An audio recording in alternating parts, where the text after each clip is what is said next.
Hello travelers.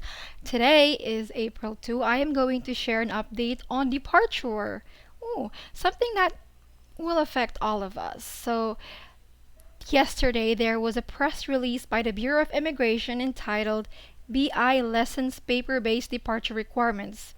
I think the title is kind of misleading. It should be Immigration Switches from Paper to Online-Based Departure Form.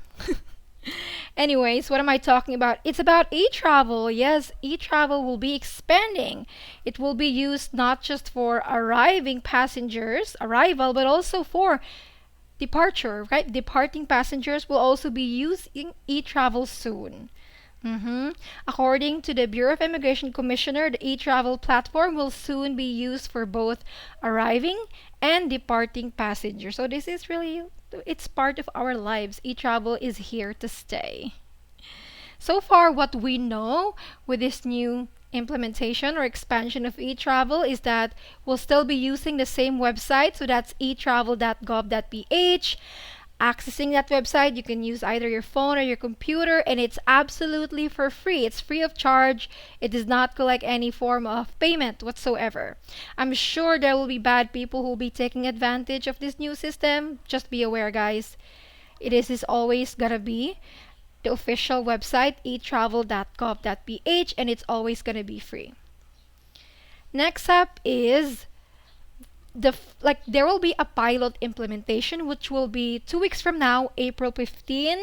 So by then, April 15 will be able to access e-travel for departing passengers. I'm hoping there will be no technical difficulties because as per experience, every time they make a new website or they make changes or improvements, first day there's always a crash. So I hope not. I hope they'll be able to handle it this time. But April 15 is pilot implementation because the full implementation will be on May 1. On May 1, the same day, the departure cards, the paper departure cards will be discontinued. It will be replaced by e-travel.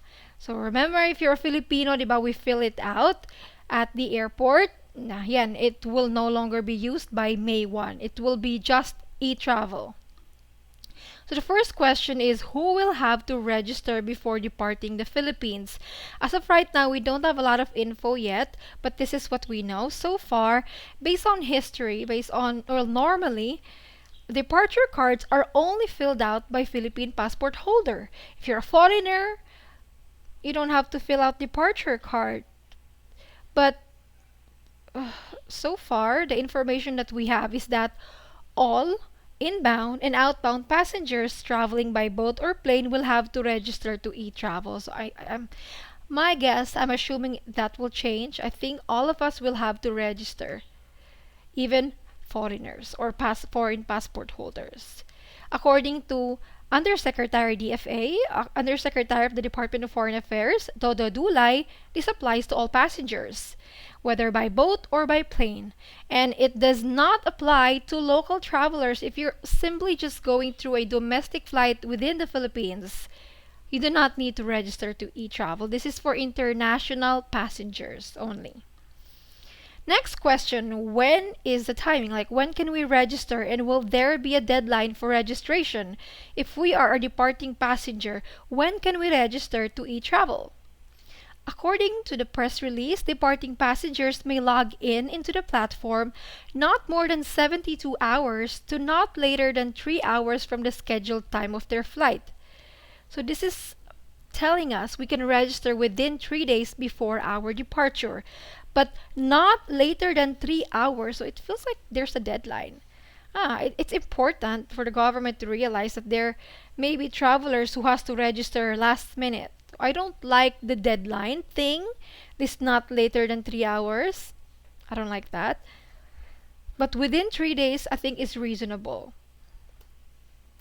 I think the government should have or should put up like kiosk at the airport for travelers without access to technology.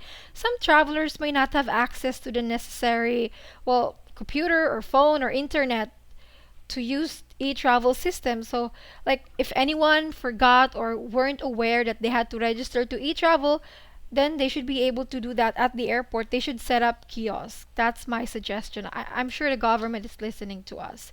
So kiosk, please set up kiosk po at the airport. As well as help desk. Right now, there is no number to call if you have questions about e-travel.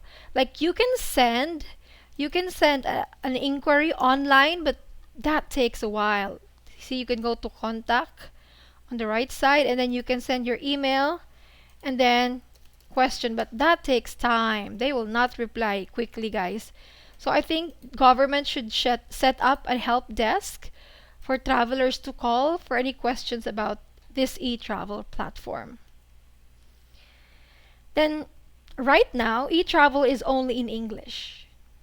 Some travelers may face communication barriers. So I think they should also put it in Filipino in other main languages like Mandarin or Spanish, right? Some travelers may face communication barriers, particularly if they're not proficient in English, which is not always the language being used by everyone. So I suggest the government should make it available in different languages. Filipino, we should have. And for my kababayan Filipino travelers, a warning: just because there will be an online system doesn't mean that there will no longer be interviews, evaluation by immigration officers. You will still be questioned and interrogated and evaluated.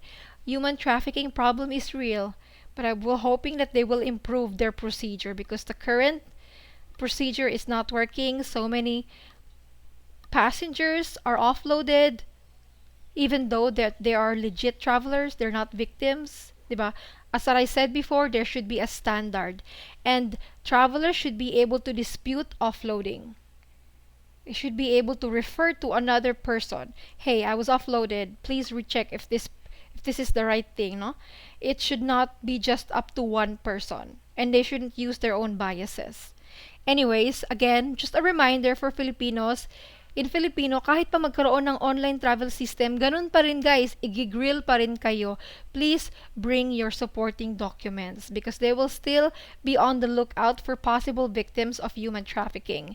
As a matter of fact, they had this press release the other day reminding us of the required travel documents. I will be discussing this probably in the next video. So far, as for me, okay lang naman. It's okay for us to switch to online form. I mean, it's the future. We cannot keep on doing the paper forms.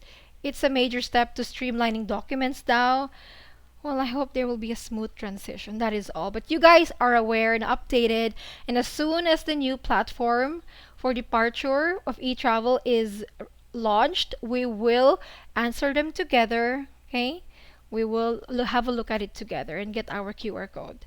So that is all I can share with you today. If you're traveling next month, especially April 15 and beyond, yeah, watch out for the e-travel departure online form. So just you're aware, but don't be stressed about. I'm sure this will be simple. So God bless you all, guys. I hope this was helpful. If anything to add, comment down below. I'll see you with another update. Bye.